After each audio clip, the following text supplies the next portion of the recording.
What's up, guys? Welcome back to the channel. On today's episode, we're going to go through building the Keezer for our bar trailer. If you don't know what a Keezer is, it's a chest freezer converted to hold kegs, so you could serve draft beer at either your house or, in our case, out of our mobile bar. So stick around for the video, and I hope you enjoy it. I want to preface this video a little bit and say that this isn't typically how I do my videos. Normally I talk along as I go, but I wanted to try something different. I'm not sure how I like it. Let me know in the comment section down below if you enjoy it, and if you aren't subscribed yet, hit that subscribe button. Let's get into it.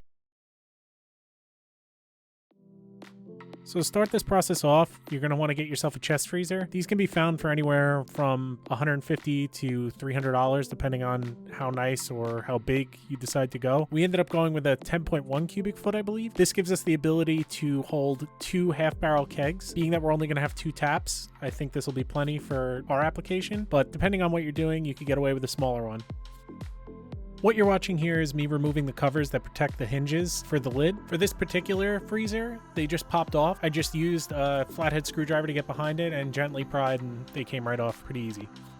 So now that you have the covers off the hinges, you're going to want to take out the screws that hold the hinges to the base of the freezer. Make sure when you're doing this, you have someone hold the lid open because it relieves the tension on the helper springs and it'll prevent you from getting hit in the knuckles with the hinge. Luckily, I was smart enough to realize this before I did it, but you could definitely get hurt with this one because they're pretty strong. So with the lid removed, you're now going to want to measure your perimeter to start building your collar. I decided to make the front and back boards the longer boards so that you wouldn't see the end grain of the wood that I decided to use. In my case, you'll be able to see the front of the Keezer. Your application might be different. You might want to have your taps come out the side. You may want to have the longer boards be on the sides.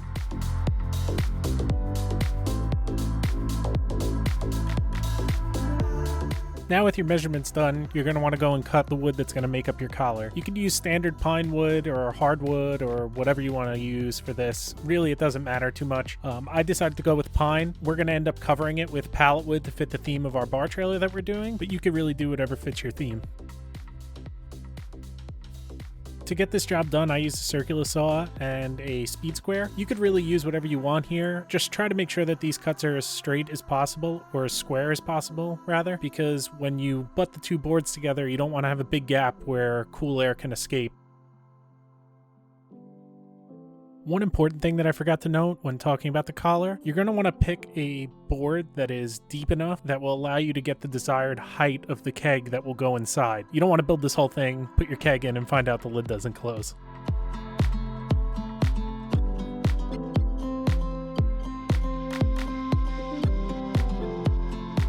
So earlier I mentioned that there was a couple steps that aren't necessary to get this job done, but I decided to do them. What you see here is I cut the rounded edges of the 2x12 off just to make it look a little bit cleaner and fit the top of the Keezer a little bit better. You don't have to do this. You could just glue down the factory edge, but I like the way this looks, so I went with it. And didn't that slow motion look cool?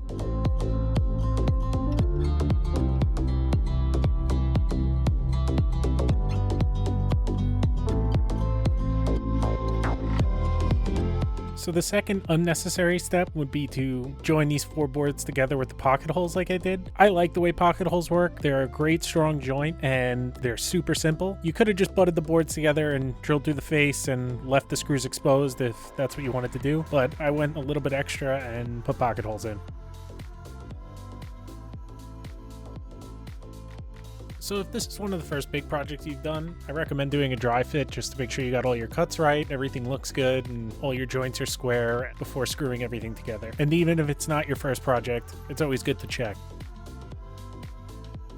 So now that the collar's all framed out, you're going to want to take it off and get ready to put your silicone down. Prior to putting any silicone down, I decided to wipe down the top of the freezer with rubbing alcohol just to make sure there was no oil or grease or anything that I might not be able to see on there that'll prevent the silicone from adhering well. So this is the adhesive I decided to go with. I used this silicone because it had a wide temperature range. A lot of people online said that you could use construction adhesive, silicone, certain kinds of caulk, but this is what I went with, and it seems to hold just fine. When you lay down the silicone, make sure you put enough down that you get good even coverage when you squish the collar down on top of it. You don't want any air getting out from between the wood and the Keezer itself because that'll just make your freezer turn on and off more often than it has to and prematurely wear out. And Gabby stuck her fingers right in the silicone. Love you, babe.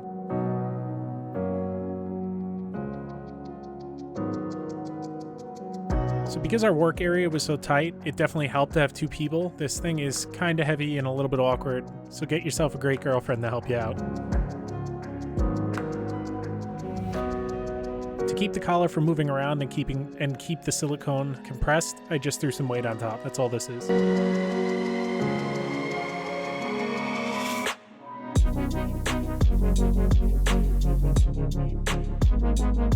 So after a couple hours, I removed the weights and reinstalled the top door. Depending on what kind of adhesive you use and the temperature outside, you may have to wait longer, but in my case, the silicone was dry to the touch, so I continued working. So although taking the door off was easier with the hinges in the open position, it was a lot easier to put the hinges back on in the closed position. So that's just a little tip. So with the lid back on and securely mounted, you're going to want to close it and make sure that you don't have any gaps between the weather seal and the lid. If you did, you might have to adjust your hinges a little bit up or down depending on which way it's off. So with the lid and the collar out of the way, you're going to want to get to mounting your manifold and drilling your holes for your lines. The manifold is essentially just a gas splitting block, so you could utilize one bottle to feed as many kegs as you want. In our case, we only have 2 beer faucets, so we went with the 2-valve model.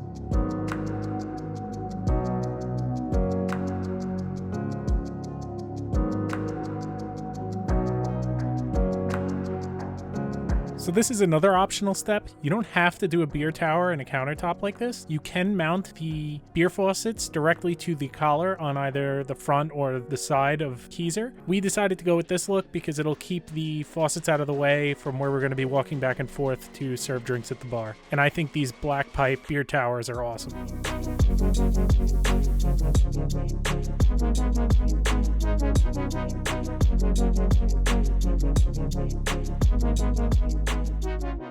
So for our tower, we utilized 2-inch black pipe. So we got a 2-inch flange, a couple 2-inch nipples, a 2-inch T, and 2 2-inch 90s, as well as 2 reducer couplings. You could buy all this stuff at your local hardware store or general building supply store or plumbing supply store because the options online are outrageously expensive.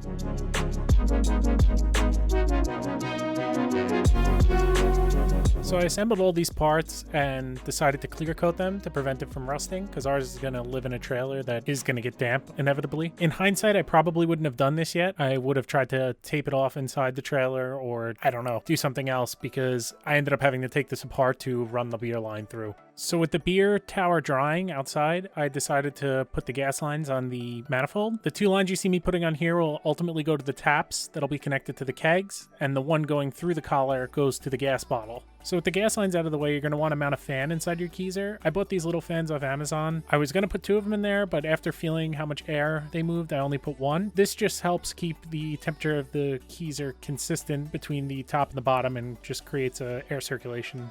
So the next item you're going to want to install is your temperature controller. Because this is a freezer, obviously when you plug it in, it's going to get down below freezing, and that won't be ideal for whatever liquid you're storing in there because you'll end up with a big block of ice. I bought a simple temperature controller that plugs into the wall and then plugs into your freezer, and then a temperature probe goes inside and you can adjust what window you want the freezer to stay at, and it'll cycle the freezer on and off on its own.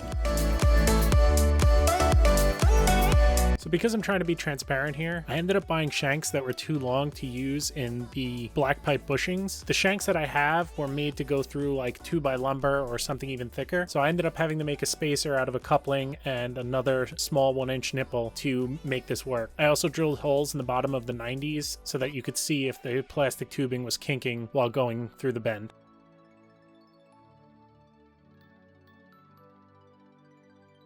Another minor tip here, it's a lot easier to assemble it from the shank down to the bar top rather than put the beer tower in and then try and assemble this all. It was just a lot easier to feed the hose and insulation through.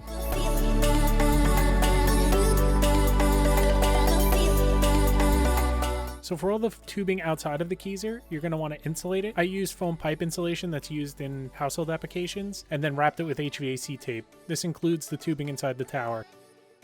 So one of the last 2 items here is hooking up the tap itself. All this is hooking up one of the lines from your manifold to the gas port on the tap, and then one of your beverage lines to the beverage port on the tap. So lastly, at least in my case, I connected the manifold to the regulator, and that's it. You have a Keezer. So what do you guys think of this style video? Do you like me talking over the clips, or would you prefer me talking in them? Do you prefer me not talking at all? Either way, leave a comment down below, like this video, and if you're not subscribed, you better subscribe.